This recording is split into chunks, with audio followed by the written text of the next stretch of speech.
ஓம் முருகா போற்றி, கந்தா போற்றி, கடம்பா போற்றி, கதிர்வேலா போற்றி. அறுபடை வீடு கொண்ட முருகப்பெருமானே போற்றி போற்றி. என் செல்லமே, என் செல்ல குழந்தைகளே, இந்த நல்லதொரு விடியலில் இன்னும் சற்று நேரத்தில் இனிப்பான செய்தி கேட்டு பூரிப்படையப் போகிறாய். இது திருச்செந்தூர் முருகன் அருள் வாக்காகச் சொல்கிறேன். முருகா, நான் தனியாக போராடுகிறேனே, எனக்கென்று வெற்றி கிடைக்குமா என சந்தேகத்தோடு என்னை பார்த்து கொண்டிருக்கிறாய். என் செல்லமே, நான் ஒன்று சொல்லட்டுமா? நீ தனியாக போராடுவதே வெற்றிதானே. எந்த உறவும் கடைசி வரையில் நிலைக்காது என்று தெரிந்து கொள்ளும் போது உன் வாழ்க்கையில் உனக்கு அமைதி கிடைத்து விடுகிறது. உன் குடும்பம் மட்டுமே உனக்கு சொந்தமான உறவு. மற்றவர்கள் முன் பேசும் வார்த்தையிலும் செய்யும் செயலிலும் எச்சரிக்கையாக செயல்படு. உன்னை எடை போடுவது இதுதான். நிகழ்ந்ததையே நினைத்து கொண்டிருந்தால் நிகழ்காலம் நிலைக்காது. கடந்த காலத்தையே பாடமாக கொண்டு நிகழ்காலத்தை நடத்தி சென்றால்தான் நல்லதொரு வருங்காலம் உனக்கு. உன் எதிர்காலம், உன் வாழ்க்கை என்னும் புதிய அத்தியாயம் வாழ்வில் பிறக்கும். முயற்சி செய். தேவையான இடத்தில் மட்டும் விட்டு கொடுத்து போவது நல்லது. யாராவது தடுமாறி விழப்போகுகிறவர்களை கை கொண்டு தூக்கி அவர்களை காப்பாற்று. அப்போதுதான் நீ வாழும் வாழ்க்கை அர்த்தமுள்ளதாக இருக்கும். உன் வாழ்வு அனுபவத்தால் மட்டும் அழகானதாக மாறும். தெளிவான குறிக்கோளை நோக்கி முயற்சி செய்து கொண்டே இரு. என் செல்லமே, தோல்வி துரத்தினால் உன்னை, நீ வெற்றியை நோக்கி ஓடு.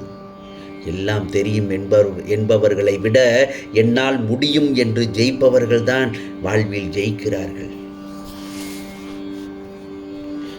நான் ஒன்று சொல்லட்டுமா? நீ யாரையும் நம்பி வாழ வேண்டாம்.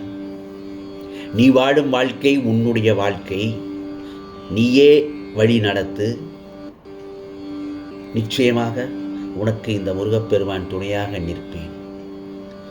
நீ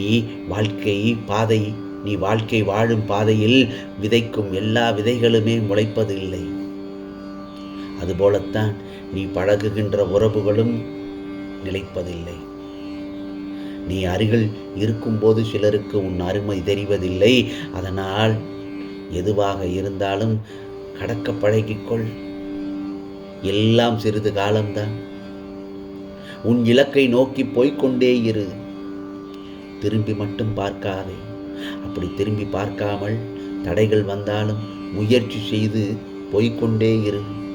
நிச்சயம் வெற்றி கிடைக்கும் என் செல்லமே. வெற்றி நிச்சயமாகிவிடும்.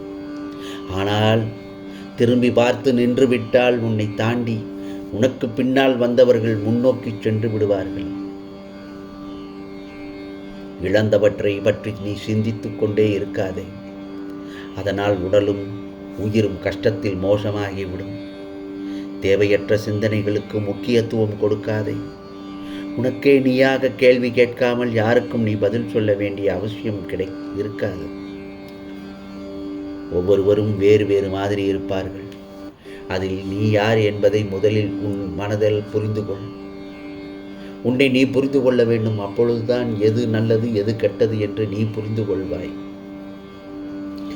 ஆகவே எந்த ஒரு சூழ்நிலையிலும் உன்னை விட்டு கொடுக்காத சிலரை சம்பாதித்து வைத்துக்கொள். உன்னுடைய வாழ்க்கை இன்னும் மிகவும் அழகாக மாறும். எல்லாவற்றையும் சகித்து கொண்டு வாழ்வது வாழ்க்கை அல்ல. சின்ன சின்ன சந்தோஷங்களை உன் குடும்பத்துடனும் உன் வாழ்க்கை துணையுடனும் ரசித்து வாழ்வதுதான் நல்லதொரு வாழ்க்கை. நான் சொல்வதை கேட்டுக்கொண்டாய் அல்லவா என் செல்லவே? உன் கூடவே இருக்கிறவர்கள் எல்லாரும், உன்னை சுற்றி இருக்கிறவர்கள் எல்லோரும் இரண்டு விதமாக இருப்பார்கள். எப்படி என்று கேட்கிறாயா? நீ தேவை என்றால் தேன் மாதிரி இனிக்க இனிக்க பேசுவார்கள். நீ தேவை இல்லை என்றால் தேள் மாதிரி கொட்டு விடுவார்கள். அதனால்தான் சொல்கிறேன், கவனமாக இருந்து கொள் என்று.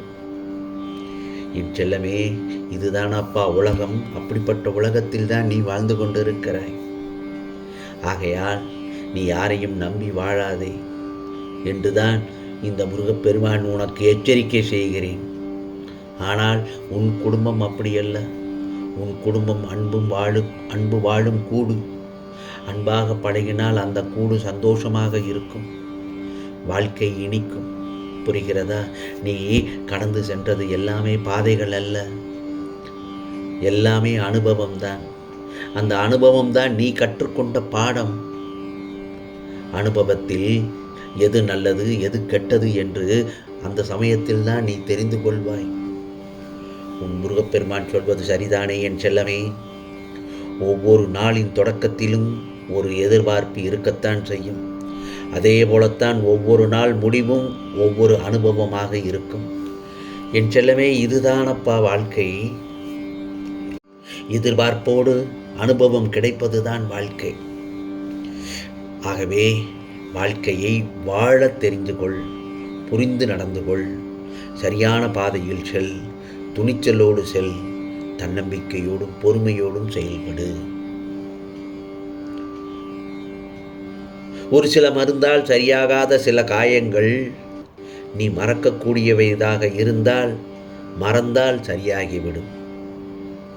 நீ மாறிவிட்டேன் என்பதை விட பல வழிகள் உன்னை சுற்றி மாற்றிவிட்டது என்பதே உண்மை. மறதி ஒன்று முக்கியமானது ஒன்றுதான். ஒரு சில விஷயத்தை மறந்தே ஆக வேண்டும். அதற்கு மருந்து தேவையில்லை, மறதி ஒன்றே போதும். வாழ்க்கையில் சிறந்து வாழ்வாய். அப்படி இருந்தால், பொறாமையுடன் இருந்தால் வாழ்வை இழந்து விடுவாய்.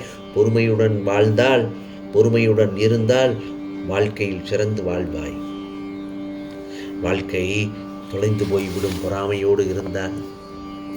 நான் சொல்வது சரிதானே என் செல்லமே? ஆகவே வாழ்க்கையில் எது வந்தாலும் நம்பிக்கை மிக மிக அவசியம், மிக மிக முக்கியம் கூட. நீ இருக்கும் இடத்தில் எத்தனை வசதியோடு இருக்கிறாய் என்பதை விட எவ்வளவு மகிழ்ச்சியாக இருக்கிறாய் என்பதுதானே முக்கியம். நீ நல்ல நாட்களை சந்திக்க சில மோசமான நாட்களை கடந்துதான் போக வேண்டும். அதே போலத்தான் நல்லவர்களை அடையாளம் காண சில மோசமான மனிதர்களை கடந்துதான் போக வேண்டும். அதனால்தான் உன் முருகப்பெருமான் சொல்கிறேன், நீ யாரையும் நம்பி வாழாதே என்று. ஏனென்றால் தேவைக்காக பழகும் உலகம் இது என் செல்லமே. அவர்கள் எல்லோரும் உன் தேவை முடிந்ததும் உன்னிடத்திலிருந்து விலகி விடுவார்கள்.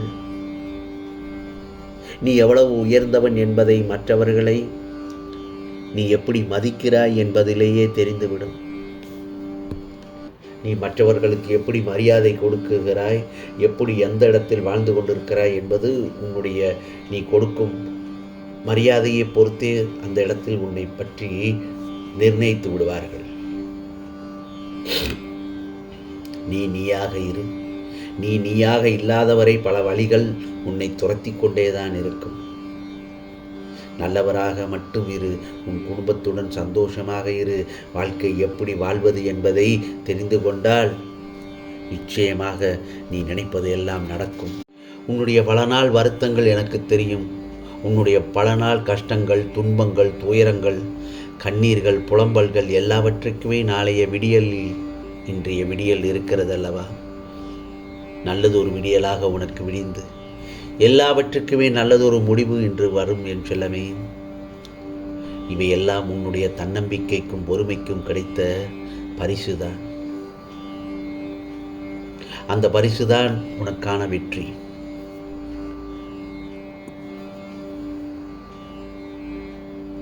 நீ என்னிடத்தில் மாலை மாலையாக கண்ணீர் விட்டதற்கு பலன் கிடைத்து விட்டதல்லவா? தாமதமானதற்கு பல நேரங்களில் முருகன் மேல் என்னிடத்தில் சங்கடப்பட்டிருந்தாலும் சரி, கோபப்பட்டிருந்தாலும் சரி, நீ என் பிள்ளை அல்லவா? நீ உனக்கு சில காரணங்கள் தான் தாமதம் நன்மைக்கு என்று நினைத்துக்கொள். என்னை சரணாகதி அடைந்த உனக்கு தக்க நேரத்தில் உன்னை வந்து தூக்கி விடுவேன். நீ நினைத்தபடி நடக்கப் போகிறது. வாழ்க்கை என்பது நீண்ட பயணம்தான். அந்த நீண்ட பயணத்தில் மேடு, பள்ளம், குறுகலான பாதை, அகலமான பாதை, சர்க்கல்கள், கரடு முரடான முட்கள், காடுகள் அனைத்தையும் நீ கடந்துதான் ஆக வேண்டும், வர வேண்டும். கவலைப்படாதே. அந்த சமயத்தில் உனக்கு வழிகாட்டியாக இந்த திருச்செந்தூர் முருகப்பெருமான் நான் இருக்கும்போது நீ ஏன் கவலைப்படுகிறாய்? கவனம் சிதறாது சிந்தித்து ஒரு அடியாக எடுத்து வை. தைரியம் இருந்துவிட்டால் எதையும் தாண்டி வந்து விடலாம். உனக்காக நீ தேடும் பாதையின் முன்னே வழிகாட்டியாகவும் பின்னே பாதுகாவலனாகவும் இந்த முருகப்பெருமான் வந்து கொண்டிருக்கிறேன். கவலைப்படாதே. உன் மனதில் இப்போது ஒரு கேள்வி நிச்சயம் கேட்கத் தோணும் என்னிடத்தில். துணையாகத்தான் வருகிறீர்களே, அப்படி இருந்தும் ஏன் எனக்கு துன்பங்கள் வருகிறது என்று தானே கேள்வி கேட்கிறாய்? மாயை சூழ்ந்த மனம் கொண்ட இந்த மானிட பிறவிக்கு அதன் பலத்தை மறைத்து காட்டுவது இயற்கைதானே. உன் ஆன்மாதான் என் செல்லமே. உன்னுடைய பலமே உன் ஆன்மாதான். இது உன் ஆன்மாவுக்கும் தெரியும். உன் பலவீனத்தை திரும்ப திரும்ப பலவீனாக்காமல் உன் ஆன்மாவை பலமாக்கி நான் வெளிப்படுத்துகிறேன். அதுதான் உனக்கு நான் கொடுக்கும் அருள்வாக்கு. உனக்கு கஷ்டத்தை தாண்டி வந்தால்தான் வாழ்க்கை. பிறப்பு என்று இருந்தால் வாழ்வு என்று ஒன்று உண்டு. வாழ்வு என்றால் கஷ்டம் இன்பம் என்று இருக்கும். இது எல்லாம் இயற்கையின் நியதிதானே. நீ எத்தனை முறை விழுந்தாலும் பரவாயில்லை, தைரியமாக எழுந்திரு. நான் வாழ்க்கையில் முன்னேறுவேன், முன்னேற்றி காட்டுவேன், எல்லாவற்றையும் கடந்து வருவேன், துணிச்சலாக இருப்பேன், விடாமுயற்சியோடு என் கடமைகளை செய்து கொண்டுதான் இருப்பேன் என்று ஒரு வைராக்கியத்தோடு உனக்கான செயலை செய்து கொண்டே வா.